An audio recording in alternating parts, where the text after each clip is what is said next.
To be honest, I was nervous about New Orleans. I had 11 hours on the road to imagine what it was going to be like. I thought about living with people I barely knew and how I had zero idea how to build a house and do my job. But then I got there. And it was, how do I sum up New Orleans? It was New Orleans.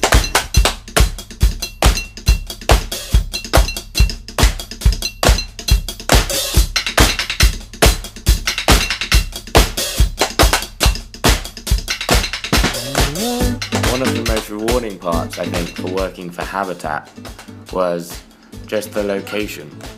In the sense that we were working in the lower Ninth Ward. It was one of the regions worst hit by Katrina, and so you could still see the effects of it where we were working. Like every other house was either abandoned or destroyed, and so it kind of gave us a sense of importance in the work that we were doing, just because we were actually making a home for someone to live. And so there was a very real feeling of rebuilding a neighborhood after the devastating effects of the hurricane.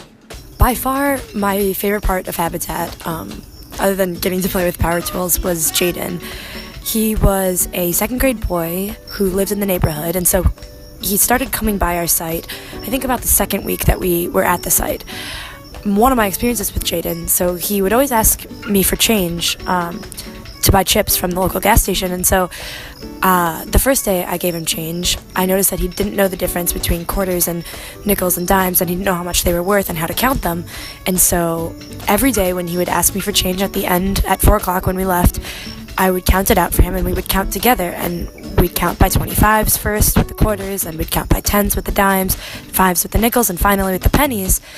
And over the 2 months that I was with Habitat, not only did I see this house going up, our site getting built, but I also got to see Jaden learn how to count change. And by the end of the summer, he was counting it completely by himself.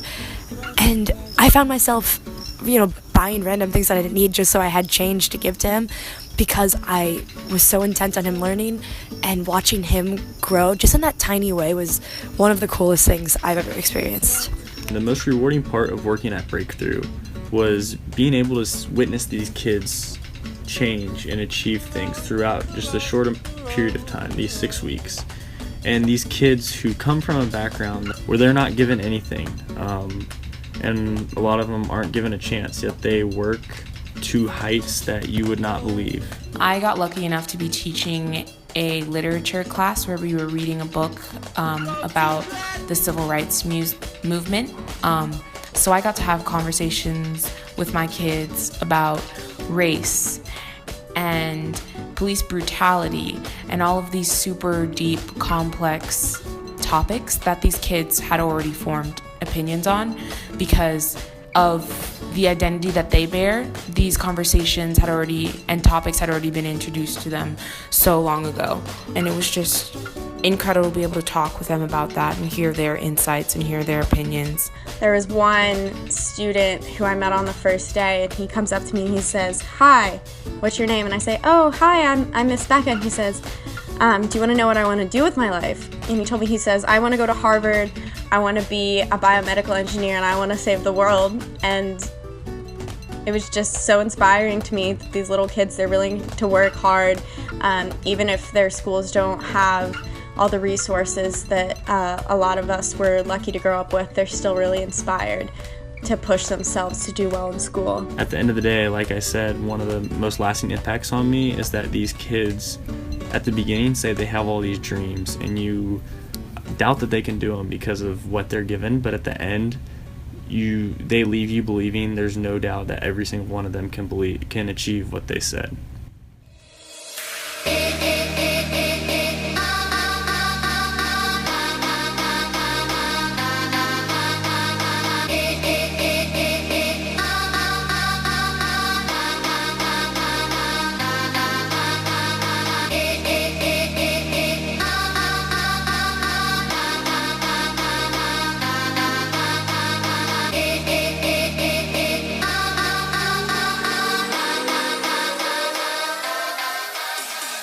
One of my favourite NOLA moments, I think, was when we were trying to find somewhere to eat on a Friday night but didn't have a reservation. We were just driving around and suddenly we noticed there was a lot of traffic. We started to look around, got out of the car, and we could hear music. And sure enough, there was a high school marching band just marching around the streets, and everyone had stopped to look at them. And it was just a really cool moment because it kind of encompassed everything I loved about NOLA. One of my favorite moments in NOLA was just going to this ice cream place called Creole Creamery. It's just this local little ice cream place, and it might not seem like a big deal considering all the things you can do in NOLA, but I just had such a good time with other people there. I remember going with Annie and Priya and Brooke and Cameron and Christina and Tom. I'm pretty sure Brock drove me there at least 3 times, so thank you for that. And I found myself craving it about a week after I got back home to North Carolina from NOLA.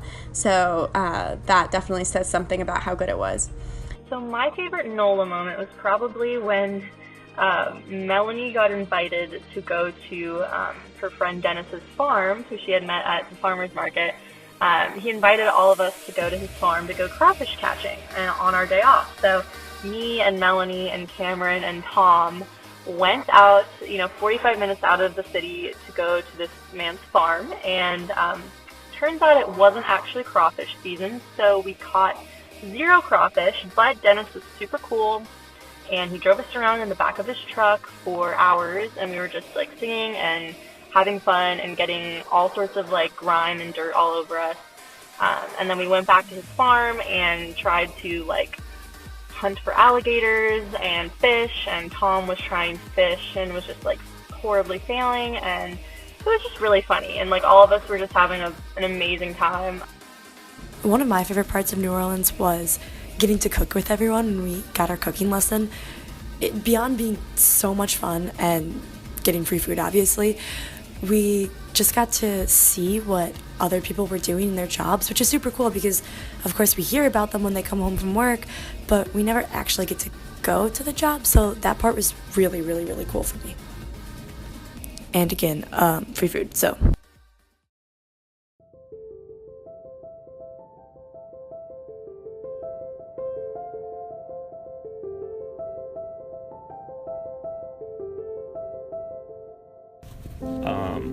Just being able to go to a new restaurant and try all these culturally different places every single day was one of the best things about it, and especially being able to go as a group.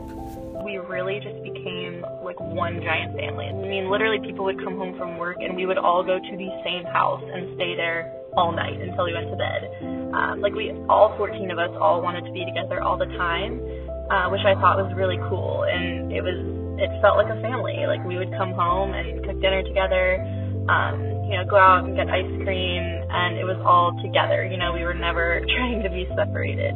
There were just so many unexpected friendships and unexpected bonds that were formed.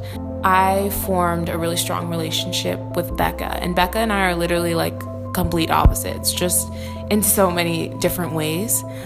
Our friendship really kind of blossomed just out of being breakthrough teachers together and like both loving Cheerios and walking to the gym together and stuff like that. So just seeing really, really incredible friendships that I never would have guessed that I would form was really incredible and awesome. We got to try, New Orleans is so diverse that we got to eat different things, listen to different music, see lots of different scenes, and learn about a lot of different history all in one place, more than any other city I've been to. And New Orleans isn't the biggest city in the US, but it sure is one of the most diverse cities. In general, I went into community summer being really nervous about it, never living outside of Chapel Hill for more than 2 weeks, and I just absolutely loved it. I'd love to go back to New Orleans. I still talk to my kids from Breakthrough. I miss them a lot. And it was a great summer, so shout out to everyone who was in NOLA with me. I had a great time. I think I got really lucky, not only with the city, but with the people I was with, and I guess all I can say is I'm grateful. I'm really grateful to have spent the summer in New Orleans.